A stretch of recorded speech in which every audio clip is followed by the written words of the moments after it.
સુરત શહેરમાં 24 કલાક ટ્રાફિકથી ધમધમતા હાડસામાં ring road પર છાશવારે સર્જાતી ટ્રાફિક સમસ્યાને પગલે વાહન ચાલકો ત્રાહિમામ પુકારી ઉઠ્યા છે।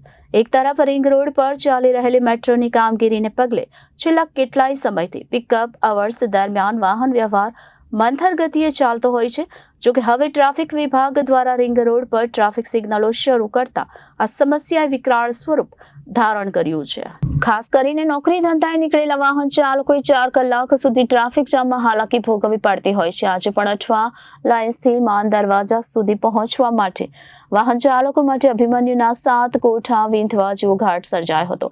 4 કલાક સુધી રિંગ રોડથી અઠવા ગેટ સુધી 8 કિલોમીટરના રોડ પર સર્જાયેલા ટ્રાફિક જામને પગલે અંધાધૂંધીના દ્રશ્યો સર્જાયા હતા અને ખાસ કરીને ટુ વ્હીલર ચાલકો ત્રાહિમામ પોકારી ઉઠ્યા હતા। સાથે જ એમ્બ્યુલન્સ પણ ફસાઈ હતી। રિંગ રોડ પર પિકઅપ અવર્સ દરમિયાન ટ્રાફિક જામના દ્રશ્યો સામાન્ય થઈ ચૂક્યા છે।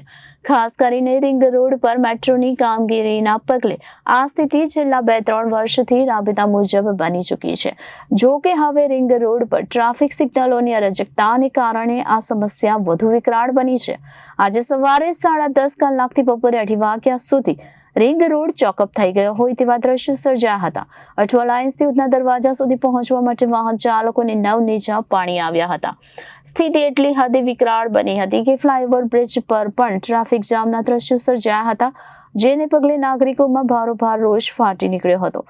નોકરી ધંધા માટે નીકળેલા વાહન ચાલકો 4 કલાક સુધી ટ્રાફિક જામમાં અટવાયેલા હોવાને કારણે વહીવટીતંત્ર વિરુદ્ધ રોષની લાગણી પ્રસરી જવા પામી હતી। મેટ્રો અને ટ્રાફિક સિગ્નલની સમસ્યાને પગલે સર્જાયેલી વિકટ સ્થિતિને પગલે વાહન ચાલકો રીતસરના ત્રાહિમામ પોકારી ઉઠ્યા હતા। આ સાથે જ એમ્બ્યુલન્સ પણ ફસાતા હાલાકીનો સામનો કરવો પડ્યો હતો।